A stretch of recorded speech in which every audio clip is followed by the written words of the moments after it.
Y con eso ya partimos.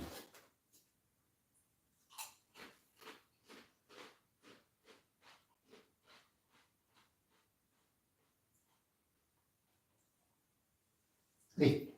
Enviado.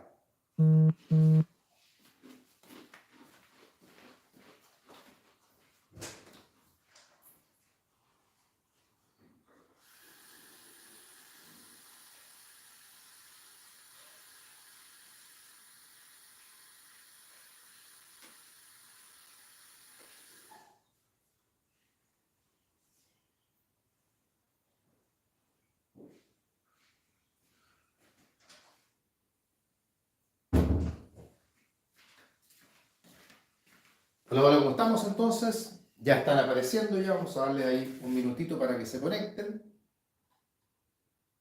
Y partimos.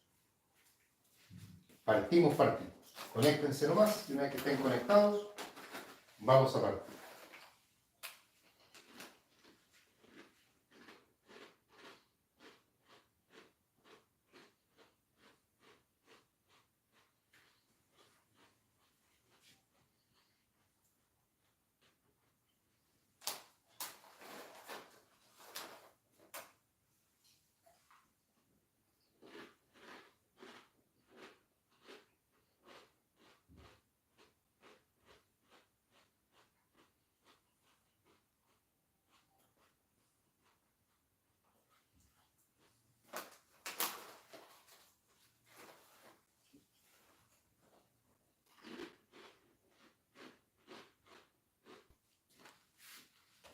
Hay poquitos.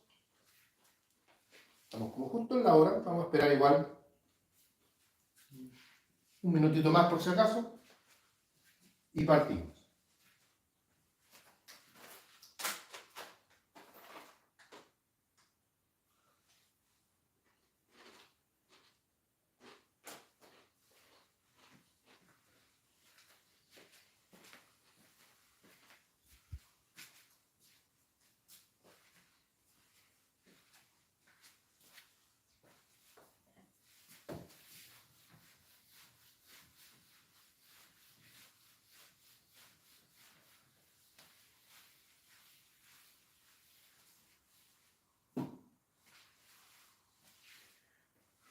Ya, estamos prácticamente listos ya. Para partir.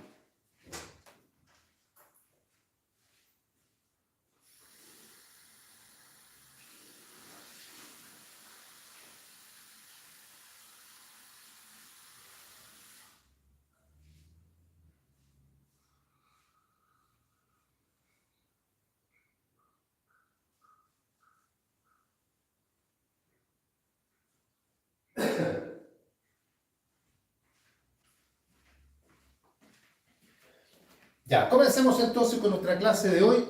El primer módulo ya nos corresponde partir con bienes, a diferencia de lo que estábamos viendo hasta el día de ayer, que era todo asociado con actos jurídicos.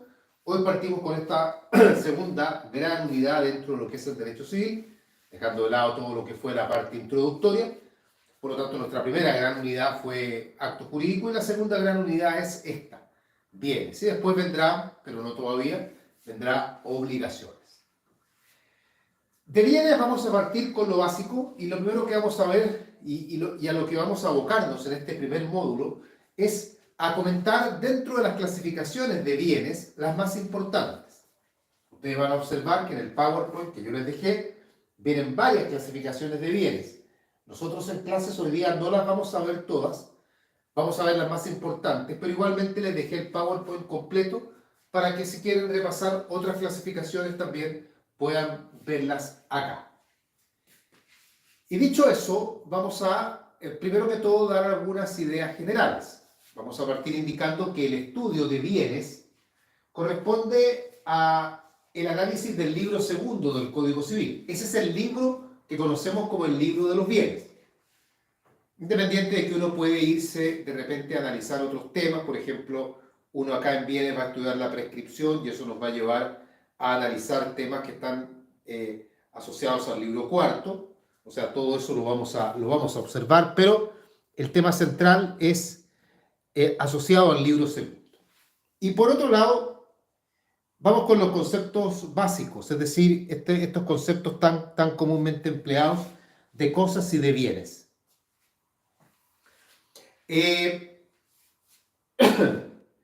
A ver,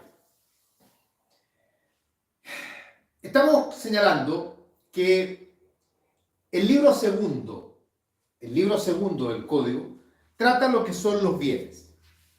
O sea, si queremos buscar bienes como tema central, ese es un tema que lo vamos a encontrar en el libro segundo. Sin embargo, este libro, el libro segundo, no define qué son los bienes. No da un concepto. Y no solo no da un concepto, sino que además confunde bienes con cosas. Las cosas y los bienes no son lo mismo. En doctrina, porque si uno observa el código, para el código las cosas y los bienes sí son lo mismo. El código ocupa indistintamente la palabra cosa o la palabra bien. De hecho, en el primer artículo del libro segundo emplea las dos palabras conjuntamente. Pero la doctrina es la que ha señalado cuidado, porque por mucho que el código los haga sinónimos, las cosas y los bienes son cuestiones distintas. Las cosas, que sería el género más amplio, la cosa, las cosas corresponden, según lo señala la doctrina, a todo lo que existe en el universo menos las personas. Así, tan dramático como suena esto de todo lo que existe en el universo. Es una forma de graficar que al fin y al cabo todo es una cosa menos las personas. Entendiendo por personas tanto las personas naturales, como el caso nuestro, yo por ejemplo, o las personas jurídicas, como puede ser una institución, como por ejemplo la universidad en la que ustedes estudian. Las personas quedan fuera, pero todo lo demás es considerado cosa. Este plumón es una cosa, el pizarrón es una cosa, el teléfono es una cosa, pero también los derechos son cosas. El derecho de dominio que yo tengo sobre este plumón es una cosa. O sea, no solo es una cosa el plumón, sino que también es una cosa el derecho que yo tengo sobre este plumón. Y así sucesivamente. Cosa, por lo tanto, es el concepto o el término general. Ahora, cuando las cosas cumplen dos requisitos que son copulativos, la doctrina dice que entonces corresponde hablar de bienes. Y esos dos requisitos son: uno, que sean susceptibles de apropiación privada. Susceptible de apropiación privada. ¿Eso qué quiere decir? En castellano, si ustedes quieren llamarlo así, susceptible de apropiación privada significa que el bien puede estar dentro del patrimonio de un particular. Puede encontrarse dentro del patrimonio de un particular. Susceptible de apropiación privada. O sea, es un bien apropiable. No es que esté actualmente en el patrimonio de un particular, sino es que tenga la potencialidad de estar en el patrimonio. Si lo está, mejor todavía. Pero basta con que pueda estar en el patrimonio de un particular. Ese es el primer requisito. El segundo requisito es que la cosa le pueda prestar al hombre alguna utilidad. Prestar utilidad. Esa utilidad la califica el propio individuo, por lo tanto puede ser una utilidad económica, una utilidad práctica, una utilidad emocional. Esa está calificada, como les digo, por la propia persona. Cumpliéndose ambos requisitos, que son copulativos, hablamos entonces de bienes.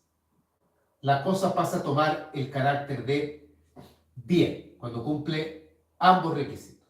Insisto que son requisitos copulativos. El clásico ejemplo de una piedra. Hay una piedra tirada en la calle.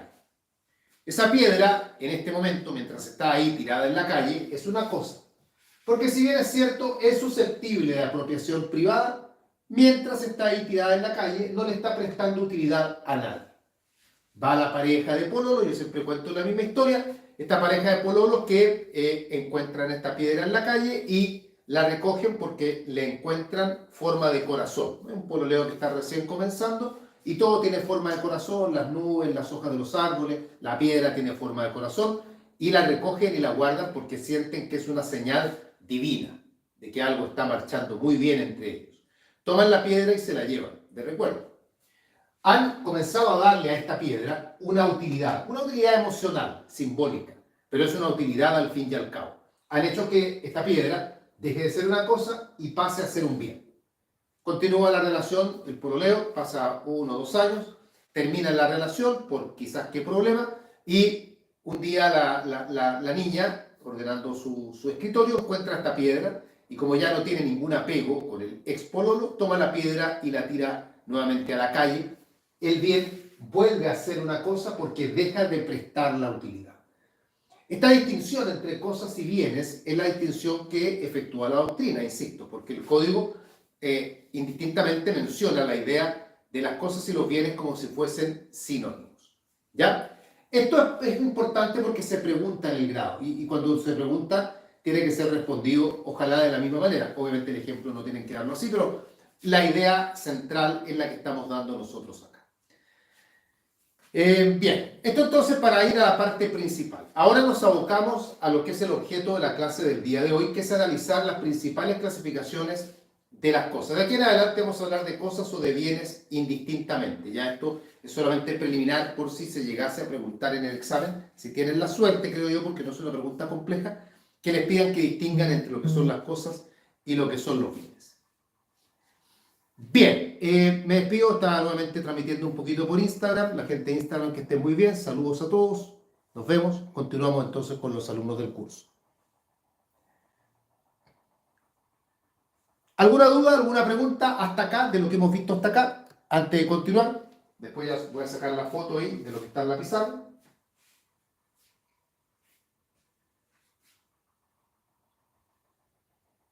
Ustedes me dicen si hay alguna duda, alguna pregunta. Convengamos que estos temas son temas bien básicos. Son temas en los que generalmente no debiera haber tanta duda, pero insisto, no se queden con las dudas. Si tienen preguntas o lo que sea, mándenlas, háganlas saber para que las veamos. Mientras tanto, por si alguien escribe algo, yo voy a sacar la foto de la pizarra. ¿Ya? Un segundito. Mientras hago esto, y ahí retomamos la clase. Ya. Ustedes me dicen entonces. Aquí voy a mandar la foto.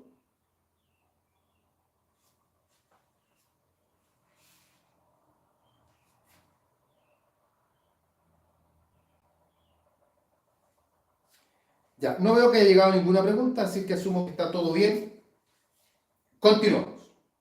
Entramos entonces a la clasificación de los bienes, o las cosas, porque como les dije, de aquí en adelante utilizaremos las expresiones de forma ambivalente.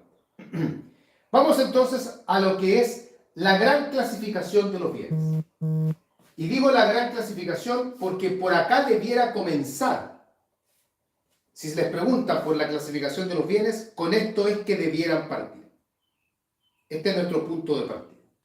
La gran clasificación es distinguir, bueno, siempre no olviden, siempre recurrir al criterio primero. Y el criterio acá es atendiendo a cómo se perciben, de percibir, no de perseguir, percibir, cómo notamos, cómo las percibimos. Las cosas se clasifican en cosas corporales e incorporales. Las cosas corporales y las cosas incorporales. Las cosas corporales son aquellas que tienen un ser real, que se puede percibir por los sentidos.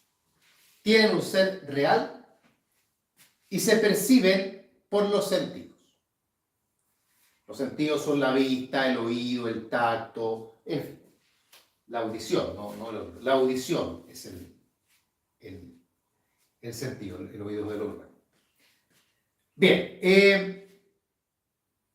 si podemos entonces percibirla por los sentidos, es una cosa corporal. Eso quiere decir, por lo pronto, que todo aquello que podamos ver es una cosa corporal. Yo puedo ver esta polera que llevo puesta, es una cosa corporal. Puedo ver el teléfono que uso para impartir la clase, para grabar, es una cosa corporal. Puedo ver, qué sé yo, una alfombra, que no la hay, pero si hubiese una alfombra en el suelo, es una cosa corporal. Todo lo que podamos ver por lo pronto, o bien apreciar por algún otro sentido, es una cosa corporal. Noten que la definición también apunta a que la cosa corporal tiene un ser real. Eso quiere decir que la cosa corporal es algo que existe, tiene existencia, y precisamente esa existencia es la que nosotros percibimos por los sentidos. Como contrapartida están las cosas incorporales. Cosa corporal, la voy a colocar acá mientras tanto, y como contrapartida está la cosa incorporal. La cosa incorporal, el código dice, son los meros derechos, pero eso la verdad no nos sirve como definición, y tenemos por ende que dar una definición que sea más coherente. Así entonces, para adecuarnos a lo que fue la definición de cosa corporal, diremos que las cosas incorporales son aquellas que tienen un ser real, cuidado con eso, tienen un ser real, que no se percibe por los sentidos, sino que por el intelecto, por la inteligencia, por el intelecto, por la razón, por la conciencia, en fin.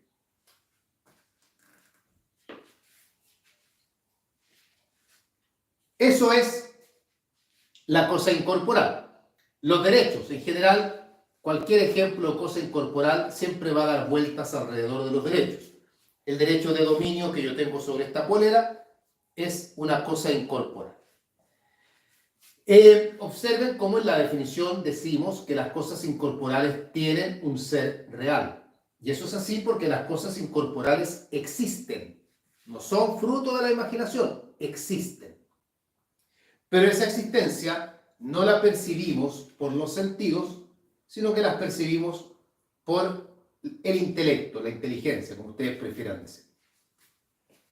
Esta clasificación entre cosas corporales e incorporales tiene importancia por diversas materias. Yo ahí en el PowerPoint les coloqué algunos ejemplos.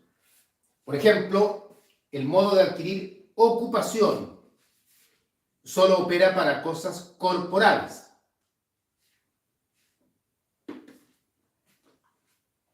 También, en el modo de adquirir accesión, también tendremos que opera solo sobre cosas corporales. En ciertos contratos vamos a encontrar diferencias. Por ejemplo, hay contratos que solo pueden recaer en cosas corporales, como el depósito o el comodato. En cambio, hay contratos que solo pueden recaer en cosas incorporales, como por ejemplo la cesión de derechos. En fin, es una clasificación entonces que tiene importancias, pero la gran importancia está dada porque es la primera y la gran clasificación de los bienes. ¿Dudas respecto a esta primera clasificación? ¿Alguna pregunta?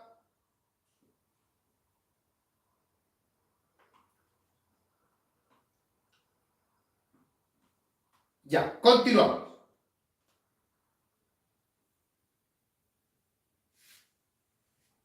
Vamos a esperar ahí porque veo a Paolo que está escribiendo. Vamos a ver qué nos va a preguntar. Dice el profesor, en el caso del mandato, ¿este recaería sobre un bien corporal o incorporal?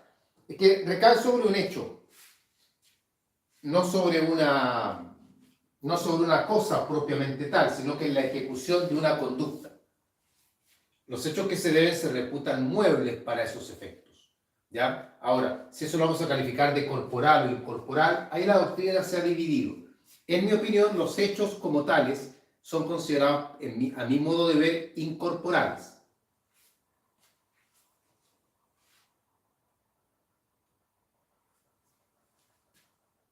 Bien, vamos a esperar a Valeria, que está escribiendo también, antes de pasar a la siguiente clasificación.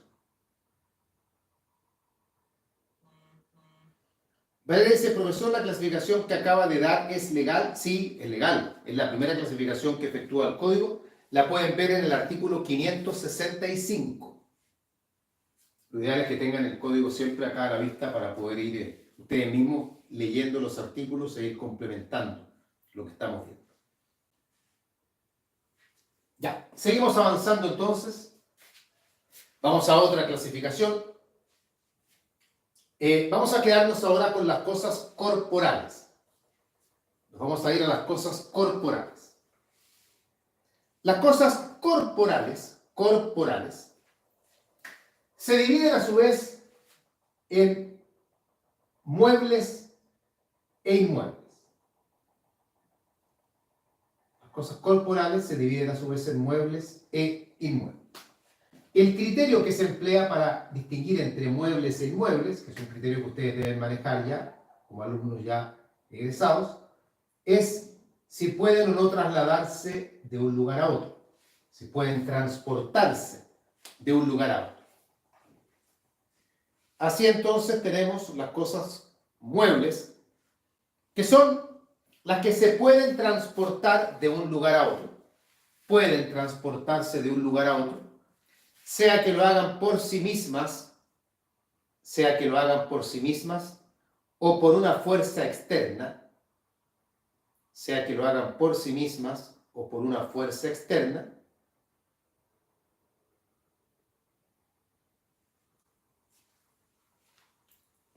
Tenemos como cosas muebles una silla, una mesa, las prendas de vestir, un libro, un perro, un acuario, una tortuga, etc.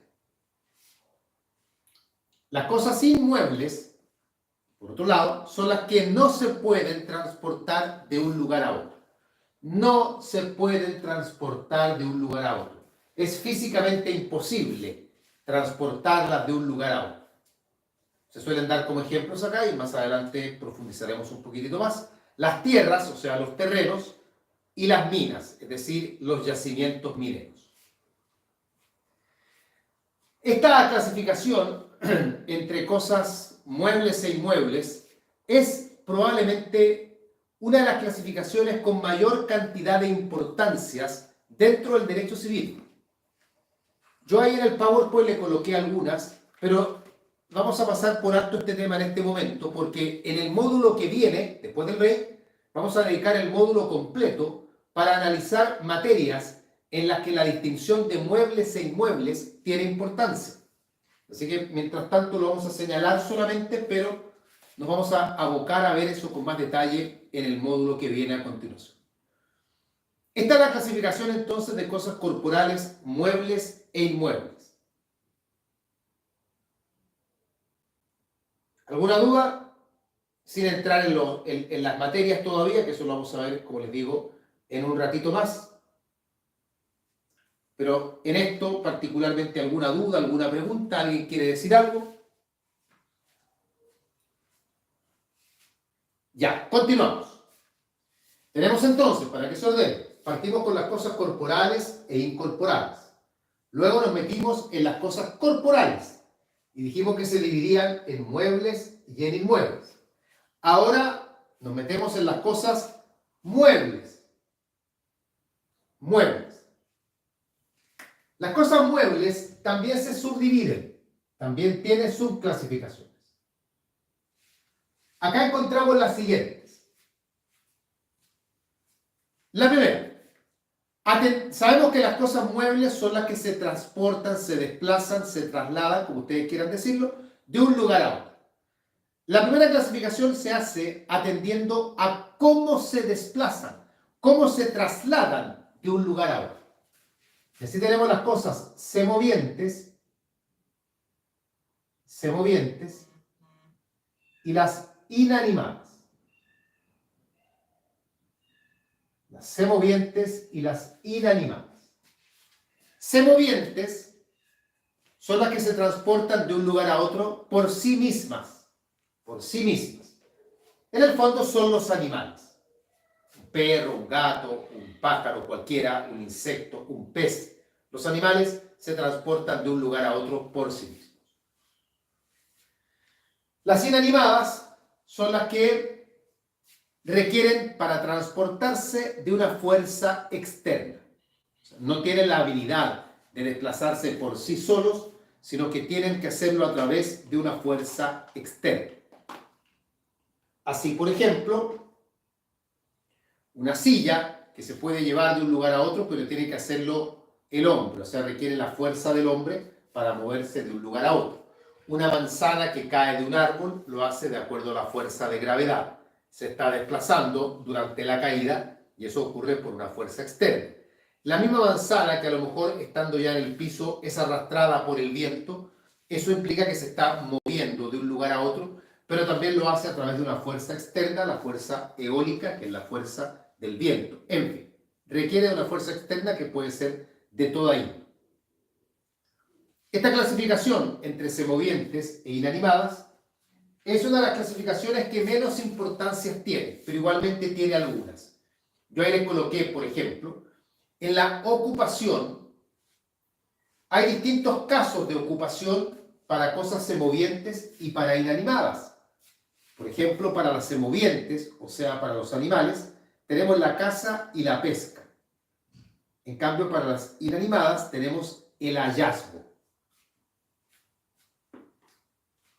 También les agregué ahí, como otra importancia de esta clasificación, es la responsabilidad extracontractual, particularmente la responsabilidad de los daños provocados por las cosas, donde el código analiza la situación particular de los daños provocados por los animales. Es decir, el tema de las cosas semovientes ahí tiene un alcance especial. Tema que obviamente veremos, pero cuando lleguemos a esa altura de la materia.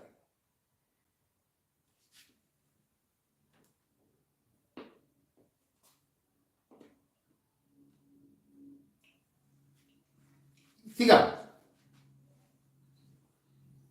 Otra clasificación todavía dentro de las cosas muebles, atendiendo a su origen, están los bienes muebles por naturaleza y los muebles por anticipación. Muebles por naturaleza, muebles por anticipación. Los muebles por naturaleza son bienes muebles, o sea, son los que corresponden a la definición de bienes muebles. Aquellos bienes que por su propia naturaleza se pueden transportar de un lugar a otro, sea que lo hagan por sí mismas o por una fuerza externa. Es su propia naturaleza la que les da el carácter de muebles. En cambio, los muebles por anticipación constituyen una ficción. Una ficción que la encuentran en el artículo 571.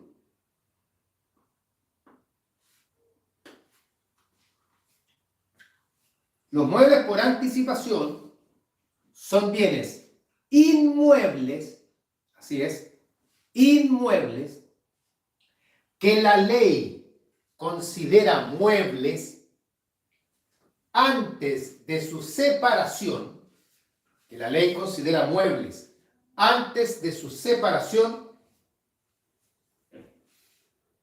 cuando sobre ellos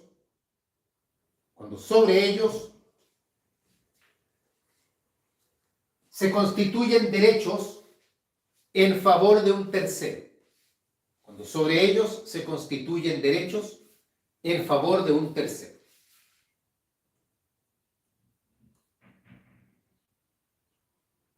Eso es entonces los muebles por anticipación. Por ejemplo, el clásico ejemplo. Tenemos un árbol, un manzano, de cuyas ramas cuelgan muchas manzanas. Ese árbol y esas manzanas son inmuebles por adherencia. Resulta que el granjero decide vender las manzanas y yo se las quiero comprar. Se las voy a comprar mientras las manzanas todavía están en el árbol. De tal forma que técnicamente hablando, yo estoy comprando un bien inmueble. Pero como esos bienes se van a separar, porque yo me voy a tener que llevar las manzanas, porque las estoy comprando, por lo tanto van a tener que cosecharlas, guardarlas en un canasto, en un cajón, qué sé yo, y entregármelas. Entonces, ¿qué dice la ley? Cuando se separen, van a ser bienes muebles. Entonces, no esperemos a que estén separadas. Consideremos las muebles ahora. ¿Por qué las vamos a considerar muebles ahora?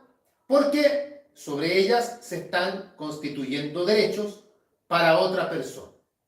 ¿Por qué se llaman muebles por anticipación? Porque la ley les está anticipando una calidad que igual van a tener más adelante.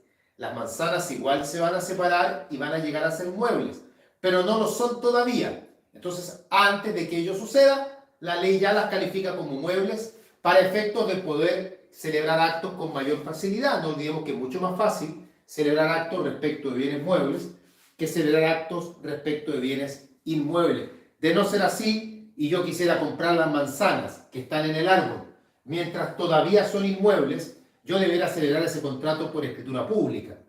Y en términos reales, no vamos a ir a una notaría para celebrar un contrato por escritura pública en el que yo estoy comprando 10 kilos de manzana. No tiene sentido. Bien.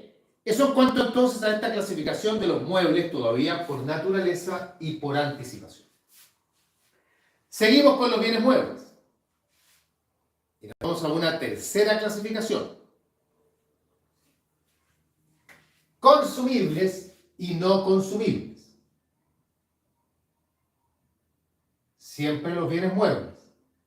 Consumibles, no consumibles.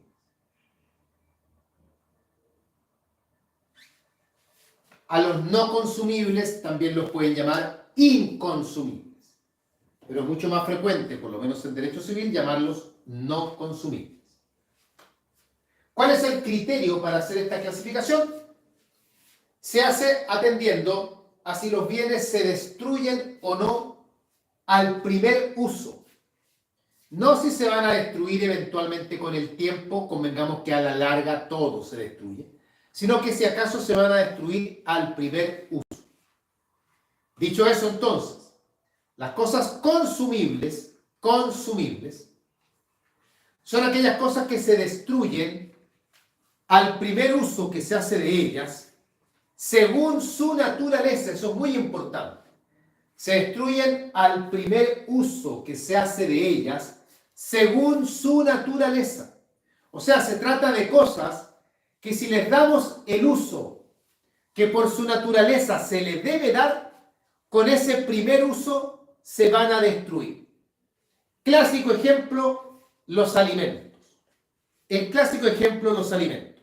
Yo tengo una manzana y si a esa manzana o a este chocolate o a una galleta o a un trozo de pan, yo le doy el uso que se le debe dar, ¿qué voy a hacer yo con el chocolate? Me lo voy a comer. Y con ello el chocolate se va a destruir. Va a soportar un solo uso. El pan me lo puedo comer una vez nomás. El chocolate me lo puedo comer una vez. Es una cosa, por lo tanto, consumible. Hay que advertir que la consumibilidad no solamente es física, no solamente es material, sino que existe también la consumibilidad jurídica. Como por ejemplo el dinero. El titular, yo tengo dinero, tengo un billete de 10.000 pesos en la mano, yo lo puedo usar solamente una vez, nada más, como dice la canción. Porque no sería maravilloso poder usar el billete una vez y otra vez y otra vez y otra vez. Sería espectacular, pero no se puede. Ustedes me dirán, pero el billete no se destruye materialmente. No, pero jurídicamente sí, porque quien lo emplea lo va a poder emplear solamente en una ocasión, tras lo cual lo pierde en el patrimonio. Por otra parte, las cosas no consumibles son aquellas que no se destruyen al primer uso que se haga de ellas según su naturaleza. No se destruyen al primer uso que se haga de ellas según su naturaleza. Una silla yo la puedo usar para sentarme y la puedo usar innumerable cantidad de veces, no se va a destruir con el primer uso. Una prenda de vestir, yo la puedo usar las veces que la prenda dure, pero será claramente más de una oportunidad. Que alguien me diga, bueno, pero al final la polera igual se va a destruir porque de tanto lavarla va a terminar deshilachándose y va a terminar transformada en un trapero. Claro, estoy de acuerdo, pero no se destruyó al primer uso. Alguno me dirá, pero si a la silla el primer uso que le damos es prenderle fuego para hacer una fogata y por lo tanto al ser de madera se va a destruir con ese primer uso, estoy de acuerdo, se va a destruir, pero no se le está dando el uso que le corresponde por su naturaleza. Por lo tanto, la cosa sigue siendo no consumible. Esta clasificación tiene importancia para algunos contratos. Esto se debe a que hay algunos contratos, como el mutuo, que deben recaer sobre cosas consumibles. Y hay otros contratos, como el comodato, que deben recaer sobre cosas no consumibles. Y ahí la importancia de esta clasificación. Otra clasificación que se tiende a confundir bastante con la que acabamos de ver, y la última clasificación de cosas muebles que vamos a ver, divide las cosas corporales muebles en fungibles y no fungibles.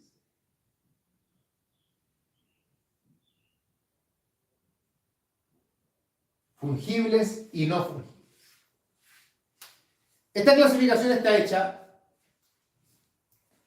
atendiendo a si pueden o no reemplazarse unas por otras. Si pueden o no reemplazarse unas por otras.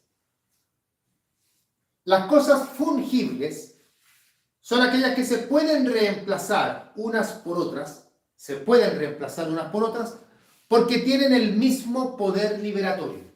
Se pueden reemplazar unas por otras porque tienen el mismo poder liberatorio. ¿Qué significa poder liberatorio? Significa poder de pago. Yo le pedí a Juan que me prestara 10.000 pesos. Juan me los prestó y me entregó un billete. Yo al día siguiente le devuelvo a Juan sus 10.000 pesos. ¿Le voy a devolver el mismo billete? Probablemente no. ¿Le importa eso a Juan? Probablemente no. Porque el dinero es algo habitualmente fungible. Que se reemplace uno por otro no importa porque mantiene el mismo poder liberatorio. Yo en clases, supongamos que estamos en clases presenciales, le digo al curso si acaso alguien tiene un lápiz pasta azul que me preste para pasar asistencia en el libro de clases. Y se para Juanita y me dice, yo profesor tengo acá un lápiz, ocúpelo nomás, no se haga problema. Yo olvido devolvérselo a Juanita y al día siguiente, cuando estamos nuevamente en clases, yo miro a Juanita y digo, yo a esta niña le debo un lápiz. Y busco entre mis cosas y encuentro un lápiz azul y le digo, tome Juanita, aquí está el lápiz que usted me prestó ayer. Tal vez no es el mismo lápiz, pero sigue siendo un lápiz Bic de pasta azul, tal como el que ella me prestó, y a ella le va a dar lo mismo si el que le estoy devolviendo es el mismo lápiz o no, porque se trata de algo que es fungible. Las cosas no fungibles, en cambio, no fungibles, son las que no se pueden reemplazar unas por otras, pues no tienen el mismo poder liberatorio. No se pueden reemplazar unas por otras porque no tienen el mismo poder liberatorio. Volvemos a la sala de clases y resulta que ahora Juanita, que faltó una semana completa a clases, se acerca a conversar con Cristóbal y le dice, Cristóbal, ¿tú me podrías prestar tu cuaderno para que yo le saque copias y así pueda estudiar la materia que no tengo porque falté la semana pasada a clases? Y Cristóbal le dice, no te preocupes Juanita, yo te presto mi cuaderno, devuélvemelo mañana. Pasa el día entero, llega el día siguiente y Juanita le dice a Cristóbal, Cristóbal, te traje el cuaderno. Y le entrega un cuaderno distinto al que Cristóbal le había prestado. ¿Qué le va a decir Cristóbal? Cristóbal le va a decir, no, momento, este no es mi cuaderno. Juanita le dirá, ya, pero ¿qué importa? Un cuaderno es un cuaderno. Tú me prestaste un cuaderno ayer, yo te estoy devolviendo otro, pero sigue siendo un cuaderno. Cristóbal dirá, sí, pero no me sirve. Yo necesito mi cuaderno, donde está mi materia, mis apuntes, mis resúmenes. ¿Por qué? Porque para Cristóbal, en ese ejemplo, su cuaderno no es fungible, no es reemplazable uno por otro. Esta clasificación la trata el código en el artículo 575. Y ahí es donde tienen que tener cuidado, porque ustedes lo pueden mirar leyendo el artículo, se van a dar cuenta que el código enuncia, nombra a las cosas fungibles, pero define a las consumibles, o sea, las confunde, nombra unas, define otras. Así que cuidado con eso y ustedes aprendan a diferenciar una cosa consumible, que son las que se destruyen al primer uso según su naturaleza, de una cosa fungible, que son aquellas que se pueden reemplazar unas por otras porque tienen el mismo poder vibratorio. La importancia de esta clasificación entre fungibles y no fungibles tiene que ver con determinar qué bien es el que debemos restituir cuando se nos entrega. El ejemplo dado anteriormente, Juanita tiene que devolver el mismo cuaderno que se le entregó.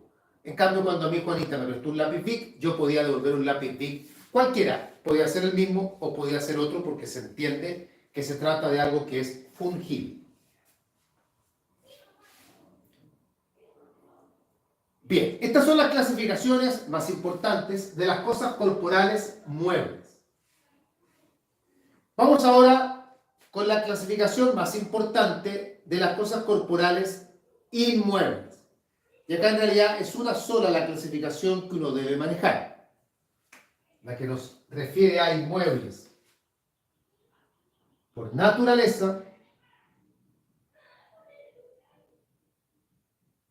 por adherencia y por destinación. Naturaleza, adherencia, destinación.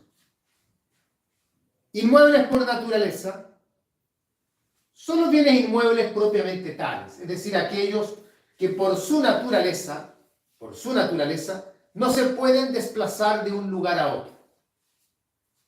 Y aquí están justamente las tierras, las minas, el subsuelo, que son los ejemplos que se dan tradicionalmente de cosas inmuebles por naturaleza. Los inmuebles por adherencia corresponden a una ficción. Los inmuebles por adherencia son bienes muebles,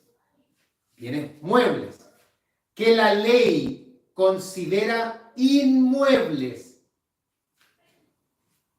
que la ley reputa inmuebles por estar adheridos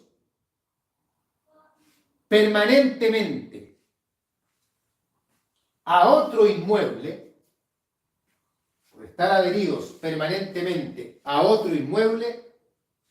del cual no pueden separarse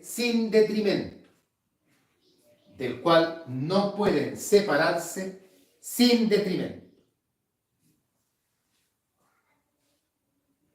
Un árbol que está arraigado al suelo, una casa, un poste de la luz que está en el suelo también enterrado, en fin. Son bienes muebles porque en rigor el árbol lo podemos sacar.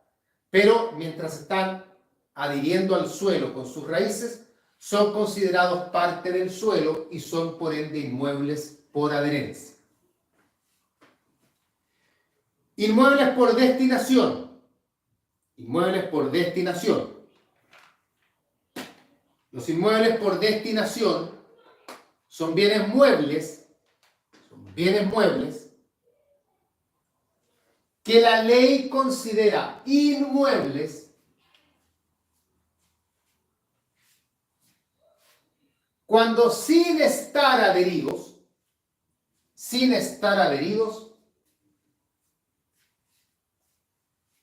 están destinados al uso, al cultivo o al beneficio de otro inmueble. Lo importante acá destacar que no están adheridos, por lo tanto no están en la categoría anterior y que tienen una finalidad que es estar funcionando hacia el uso, hacia el cultivo o hacia el beneficio de otro inmueble. Acá indudablemente están los utensilios de labranza, los animales de tiro, la maquinaria agrícola, la maquinaria minera, por citar algunos nombres, algunos ejemplos. Importancia de esta clasificación.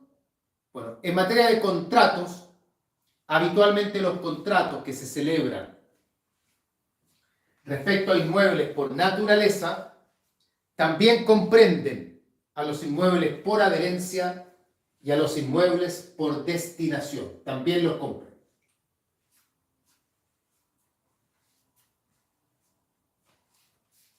Bien, esto es la línea entonces de las cosas corporales, tanto muebles como inmuebles.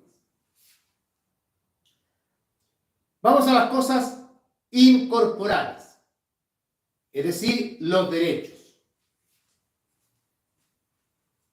Los derechos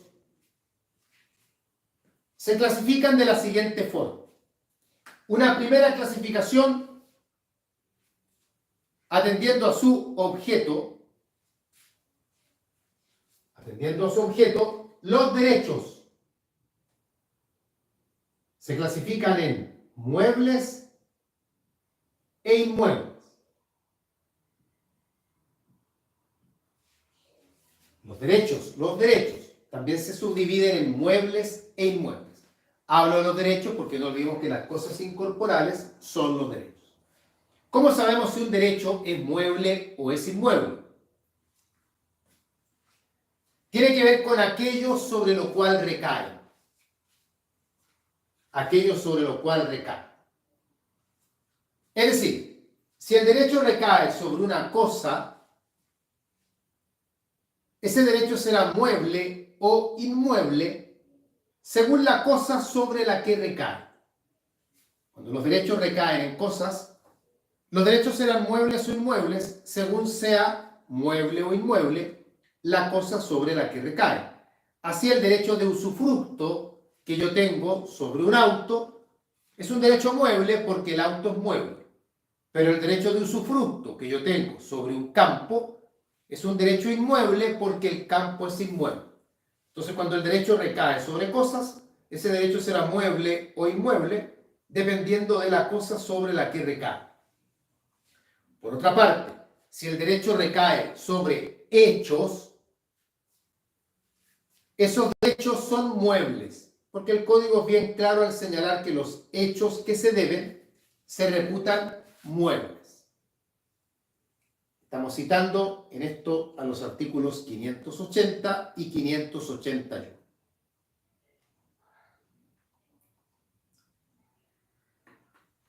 La otra clasificación de las cosas incorporales, es decir, la otra clasificación de los derechos, se hace atendiendo a su naturaleza jurídica. Y ahí encontramos que los derechos pueden ser derechos reales y personales. Los derechos reales y los derechos personales. El análisis en detalle de esto es parte de otra clase, por lo tanto ahora no nos vamos a detener en eso, pero sí recordemos los conceptos. Los derechos reales están definidos por el Código en el artículo 577. Derecho real es aquel que tenemos sobre una cosa sin respecto a determinada persona. Tenemos sobre una cosa sin respecto a determinada persona. Esos son los derechos reales. Los derechos personales, llamados también créditos, definidos por el artículo 578. Derechos personales son los que solo pueden reclamarse de ciertas personas, solo pueden reclamarse de ciertas personas que por un hecho suyo o por la sola disposición de la ley han contraído las obligaciones correlativas, que por un hecho suyo o la disposición de la ley han contraído las obligaciones correlativas. Bien, esta es la parte general de la clasificación de bienes y es lo que vamos a ver en este primer módulo de clases. Igualmente, y les repito lo que les dije hace un ratito atrás, en el PowerPoint van a encontrar otras clasificaciones de bienes también, Y esas las puse ahí, no las vamos a ver en clase, pero las puse por si quieren tener de repente un poco más de clasificaciones por si acaso, ya principales y accesorias, divisibles e indivisibles, etc. ¿Dudas, preguntas de lo que hemos visto en este primer módulo? Les comento que vamos a hacer un break, como siempre, y volvemos en un ratito más. Ahí veo a Franco escribiendo. Vamos a ver qué nos dice. Voy a sacar la foto en un ratito de la pizarra para enviarla, ¿ya?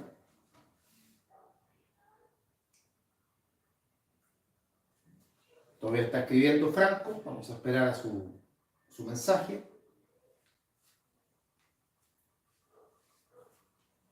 Les recuerdo que en el módulo que viene a continuación veremos importancias de distinguir entre bienes muebles e inmuebles.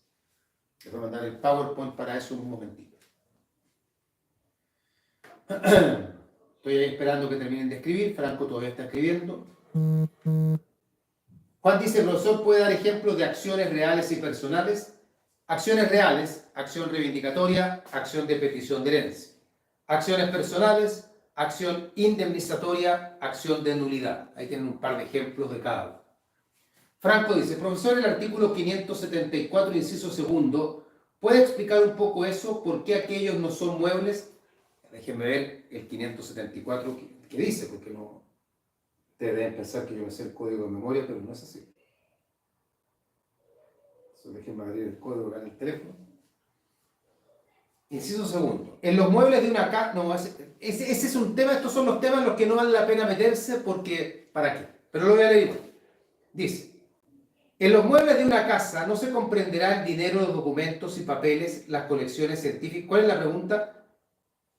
Específicamente, porque no está diciendo que no sean bienes muebles. Está diciendo que cuando la ley ocupa la expresión, comillas, muebles de una casa, cierre comillas, esa expresión no comprende ni el dinero, ni los documentos, ni las colecciones científicas y artísticas, ni todo lo que está ahí.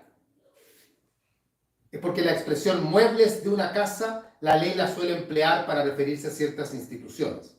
No está diciendo que no sean bienes muebles.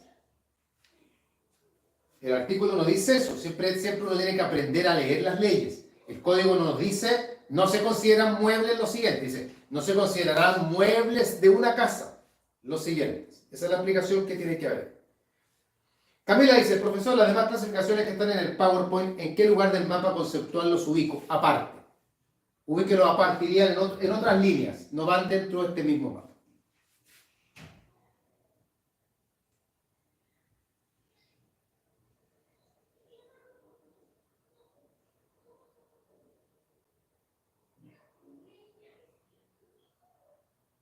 Ya. Bien, estaríamos entonces... Juan dice, profesor, esa subclasificación de objetivamente y subjetivamente consumible, ¿cree que son importantes? No sé si objetiva y subjetivamente consumible, porque la consumibilidad es siempre algo objetivo.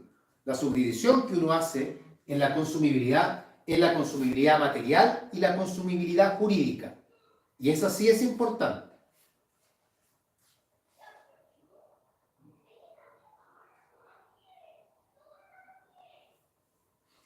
Ya. Tengo las 6:25. Vamos a parar hasta las 6:40. Y a las 6:40 retomamos. ¿Ya? La segunda parte va a ser más breve porque es una materia que es bien ágil, se podría decir, y no nos debería tomar tanto tiempo. ¿Ya? Nos vemos en un rato más, que estén bien. Les voy a mandar el PowerPoint ahora. Ánimo, retomamos en 15 minutos más. Nos vemos.